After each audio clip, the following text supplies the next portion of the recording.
سامعین، welcome to my channel voice of Mona. ہماری آج کی اسٹوری کا نام ہے ضد۔ روبی ایک خاندانی رئیس فیملی سے تعلق رکھتی تھی۔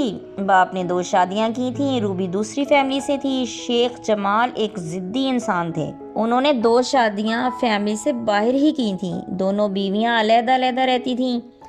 بیٹی ایک ہی تھی، روبی۔ 4 بیٹے تھے۔ روبی باپ کی طرح ضدی اور خود سر تھی۔ بچپن گزرا، جمال نے 5 بچوں کو اعلیٰ تعلیم کے لیے باہر بھجوا دیا۔ پھر خود بھی کچھ عرصے کے بعد بچوں کے پاس لندن ہی شفٹ ہو گئے۔ جمال کا کاروبار کافی وسیع تھا۔ وبال تو تب ہوا جب جمال نے ایک برٹش سے بھی شادی کر لی۔ کسی نے کچھ نہیں کہا کیونکہ سب جمال کے ہاتھ میں تھا۔ روبی نے کبھی بھی باپ سے کچھ نہیں مانگا تھا۔ وہ ہر خواہش خود ہی پوری کر دیتا تھا۔ روبی کے بھائی جھگڑالو تھے، آئے دن ان کی شکایتیں آتی۔ جمال تنگ آ چکا تھا۔ اس نے بول دیا کہ صحیح ہو جاؤ ورنہ واپس بھیج دوں گا۔ پھر ایک دن بچوں کی وجہ سے جمال مصیبت میں پھنس گیا۔ اس نے ان کو واپس بھیجنے کا فیصلہ کر لیا۔ وہ غصے میں تھا، سب کو ہی واپس بھیجنے پر تل گیا۔ سب نہیں جانا چاہتے تھے۔ روبی نے باپ سے بول دیا کہ میں تو نہیں جاؤں گی جب تک تعلیم مکمل نہ کر لوں۔ جمال ضد پر اڑا تھا، لیکن اس نے روبی کو بول دیا کہ ٹھیک ہے، لیکن مجھے تمہاری وجہ سے پریشانی نہیں ہونی چاہیے۔ پھر جمال رک گیا، ان کو آخری موقع دے دیا۔ جمال کی قسمت بہت تیز تھی، اس کا کاروبار یہاں بہت تیزی سے پھیل گیا تھا۔ وہ بہت ہینڈسم اور تیز ترار انسان تھے۔ اگلے انسان کو شیشے میں اتارنا بہت اچھے سے آتا تھا۔ بیٹے چاروں نالائق نکلے تھے، صرف روبی ہی کامیاب تھی اور ہر طرح سے کامیاب نظر آتی تھی۔ جمال اب یہاں بھی قدم جما چکا تھا۔ روبی کی تعلیم مکمل ہونے والی تھی۔ اس نے باپ سے کہا کہ مجھے اپنا ریسٹورنٹ کھولنا ہے۔ وہ روبی کی کوئی خواہش نہیں ٹالتا تھا، لیکن اس کا کاروبار کرنے کا خیال اسے عجیب لگا۔ لیکن اس نے حامی بھر لی۔ اس نے روبی سے کہا تم فری ہو جاؤ پھر دیکھ لو کہاں شروع کرنا ہے۔ روبی نے کہا مجھے شروع کر دیں۔ جمال نے کہا تمہیں کچھ معلومات نہیں ہیں، اس کے متعلق کیسے کرو گی؟ کر لوں گی، میرے فرینڈز ہیں، وہ اس پیشے سے ہی منسلک ہیں، وہ میری مدد کریں گے۔ جمال آزاد خیال انسان تھا۔ اس نے کہا ٹھیک ہے۔ روبی خوش تھی۔ جمال کو اصل بات کا پتہ ہی نہیں تھا کہ روبی یہ کیوں کرنا چاہتی ہے۔ پھر جمال نے تیاری شروع کر دی۔ پہلے تو جگہ ڈھونڈنے کا مسئلہ تھا۔ اس نے روبی سے کہا میں جگہ دیکھ لوں پھر بتاتا ہوں۔ پھر انہوں نے روبی کو 2-3 جگہ دکھائیں۔ اس نے بولا سوچ کر بتاتی ہوں کون سی صحیح ہے۔ پھر 2 دن کے بعد جگہ فائنل ہو گئی۔ روبی کے کافی دوست پاکستانی تھے، ان میں ایک فرحان بھی تھا۔ روبی نے یہ سب اسی کے لیے ہی کیا تھا۔ وہ یہاں پڑھنے آیا تھا اور کسی ریسٹورنٹ میں جاب کرتا تھا۔ روبی فرحان سے بہت پیار کرتی تھی اور تعلیم مکمل ہوتے ہی وہ اسے یہ گفٹ کے طور پر دینا چاہتی تھی۔ فرحان کو اس بات کا پتہ نہیں تھا۔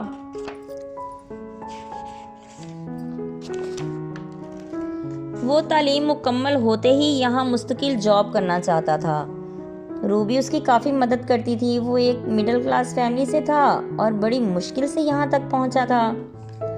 وہ جانتا تھا روبی بہت امیر ہے، اس لیے اس نے کبھی اس سے زیادہ راہ و رسم نہیں بڑھائی تھی۔ آج ان کا آخری دن تھا اور روبی نے سب کو اپنے گھر دعوت دے رکھی تھی۔ فرحان کو بھی بلایا تھا۔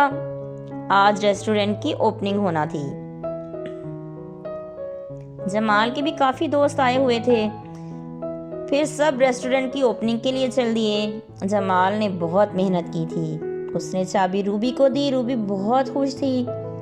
اس نے سب کے سامنے فرحان سے کہا یہ سب تمہیں سنبھالنا ہے میرے ساتھ۔ فرحان سن کر پریشان ہو گیا اور جمال کو بے انتہا غصہ آیا، لیکن وہ سب کے سامنے خاموش ہو گیا۔ فرحان جمال کا چہرہ پڑ چکا تھا۔ فرحان کا 6 سال کا تجربہ تھا، ہوٹل میں کام کرتا رہا تھا۔ وہ کافی عرصے سے اس پیشے سے وابستہ تھا۔ جمال نے کہا ٹھیک ہے تم لوگ اب سنبھالو، میں نے تمہاری خواہش پوری کر دی ہے۔ لیکن نظر آ رہا تھا کہ جمال خوش نہیں ہے۔ فرحان نے نہ چاہتے ہوئے بھی روبی کے کہنے پر کام شروع کر دیا۔ وہ سمجھدار تھا، اسے ذمہ داری کا احساس تھا، اسے سمجھ آ گئی تھی کہ روبی نے اس کے لیے ہی یہ سب کیا تھا۔ وہ اب نہیں چاہتا تھا کہ روبی کا کسی وجہ سے دل برا ہو یا اسے نقصان ہو، لیکن اسے پتا تھا روبی کا باپ خوش نہیں ہے۔ فرحان نے کام شروع کر دیا، لوگ آنے لگے، پھر آہستہ آہستہ سب صحیح چلنے لگا۔ روبی خوش تھی اور فرحان اسے سمجھا رہا تھا سب کچھ۔ اس نے سوچا تھا کہ روبی جب سب سنبھالنے لگ جائے گی تو وہ چلا جائے گا۔ پھر جمال کو سمجھ آ گئی کہ روبی کیا چاہتی ہے۔ اسے یہ بات پسند نہیں آئی تھی۔ پھر وہ اب فرحان کی مخالفت کرنے لگا۔ روبی باپ کے رویے سے پریشان تھی، وہ فرحان کو کسی بھی وجہ سے نہیں چھوڑنا چاہتی تھی، اور جمال کبھی اس چیز کے لیے راضی نہیں ہو سکتا تھا۔ آج بھی جمال آیا اور بلا وجہ شور شرابہ کر کے چلا گیا۔ فرحان ایک خوددار انسان تھا اور تنگ آ چکا تھا۔ اس نے روبی کو بٹھا کر سمجھایا کہ مجھے جانے دو۔ روبی یہ سنتے ہی رونے لگی۔ وہ فرحان کے بغیر نہیں رہ سکتی تھی۔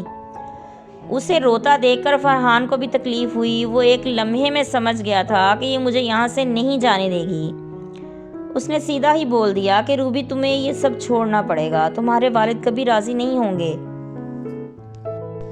تم جو چاہتی ہو وہ کبھی نہیں ہونے دیں گے۔ روبی نے کہا میں سب چھوڑ دوں گی پر تمہیں نہیں۔ فرحان نے کہا پھر ابھی مجھے جانے دو، میں کرتا ہوں کچھ۔ روبی روئے جا رہی تھی۔ وہ بہت ہمت والی تھی لیکن فرحان کے معاملے میں اس کا دل کمزور تھا، اور یہ بات دونوں جانتے تھے۔ پھر روبی گھر چلی گئی اور فرحان وہاں سے خاموشی سے چلا گیا۔ دوسرے دن فرحان وہاں نہیں تھا۔ روبی کا رو رو کے برا حال تھا۔ اس نے جمال کو بول دیا کہ آپ کی وجہ سے فرحان یہاں سے چلا گیا، اگر وہ نہیں ملا تو میں خود کو ختم کر لوں گی۔ جمال سن کر پریشان ہو گیا۔ فرحان نے سب رابطے بند کر دیے۔ اس کے دل میں کسک تھی لیکن وہ اپنی خودداری اور انا کے ہاتھوں مجبور ہو گیا تھا۔ روبی اسے جگہ جگہ ڈھونڈ رہی تھی۔ فرحان اب خود ہی روبی سے دور نہیں جانا چاہتا تھا لیکن جمال کے رویے نے اسے مجبور کر دیا تھا۔ روبی کی طبیعت خراب ہو گئی۔ اب جمال کو بھی فکر ہونے لگی۔ روبی پاگلوں کی طرح فرحان کو ڈھونڈتی پھرتی تھی۔ پھر اسے پتہ چل ہی گیا کہ وہ کہاں ہے۔ وہ وہاں پہنچ گئی اور سیدھی دن دناتی ہوئی فرحان کے پاس جا پہنچی۔ وہ اسے اپنے سامنے دیکھ کر گھبرا گیا۔ وہ بولے جا رہی تھی، فرحان سن رہا تھا، پھر وہ اچانک گر گئی اور بے ہوش ہو گئی۔ فرحان نے جمال کو کال کر کے بتا دیا اور اسے ہاسپٹل لے گیا۔ وہ سب وہاں آ گئے۔ تھوڑی دیر کے بعد روبی کو ہوش آ گئی۔ وہ فرحان کو ہی پکارے جا رہی تھی۔ فرحان پاس ہی تھا، اس نے اس کا ہاتھ پکڑ لیا۔ وہ پاگلوں کی طرح بول رہی تھی مجھے چھوڑ کے نہیں جانا۔ فرحان نے کہا نہیں جاؤں گا۔ جمال نے روبی سے کہا یہ اب کہیں نہیں جائے گا۔ روبی کافی دن سے بھوکی پیاسی فرحان کو ڈھونڈنے میں لگی تھی، نہ ہی کچھ کھا پائی تھی نہ پی پائی تھی۔ تھوڑی تھوڑی دیر میں اسے بے ہوشی کے دورے پڑ رہے تھے۔ پھر کچھ دیر کے بعد اس کی طبیعت سنبھلی تو اسے لے کر سب گھر آ گئے۔ فرحان بھی ساتھ تھا۔ اس نے کہا میں ریسٹورنٹ جاتا ہوں۔ جمال نے منع کر دیا اور اسے گھر چلنے کا اشارہ کیا۔ جمال کو روبی عزیز تھی اس لیے وہ ہار گیا تھا۔ فرحان روبی کی حالت دیکھ کر ڈر گیا تھا، اب وہ چاہ کے بھی نہیں جا پا رہا تھا۔ پھر جمال نے فرحان سے پوچھا تمہاری فیملی راضی ہو جائے گی؟ فرحان نے کہا ایسی کوئی بات نہیں، میں نے کبھی کسی سے کوئی بات نہیں کی۔ ٹھیک ہے تم کر لو اپنے گھر بات۔ نہیں سر، اب میں کسی سے بات نہیں کر سکتا۔ روبی کبھی برداشت نہیں کرے گی، وہ نازک حالت میں ہے، میں اب اس کو کسی بھی خطرے میں نہیں ڈال سکتا، اس کی زندگی اہم ہے، میرے لیے بھی اور آپ کے لیے بھی۔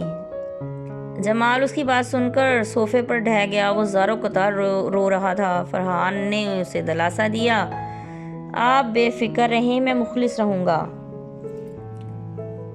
روبی کے ساتھ۔ جمال نے فرحان سے معافی مانگی۔ اسے پتہ چل گیا تھا کہ فرحان بے قصور تھا۔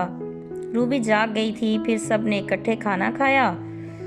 پھر فرحان روبی کو لے کر ریسٹورنٹ چلا گیا۔ روبی کمزور لگ رہی تھی لیکن فرحان کے آنے سے خوش تھی۔ پھر جمال نے سب کو بلا لیا تھا۔ اس نے روبی کی فرحان سے شادی کر دی۔ روبی بہت خوش تھی، فرحان بھی خوش ہے۔ ان کا ریسٹورنٹ اب زبردست چل رہا ہے۔ جمال ضدی تھا، لیکن آج اس کی ضد ختم ہو گئی۔ وقت نے اسے مجبور کر دیا کہ وہ اپنی مرضی کے فیصلے نہ کر سکے۔ جیتے رہیے، خوش رہیے، ملتے ہیں اگلی کہانی کے ساتھ۔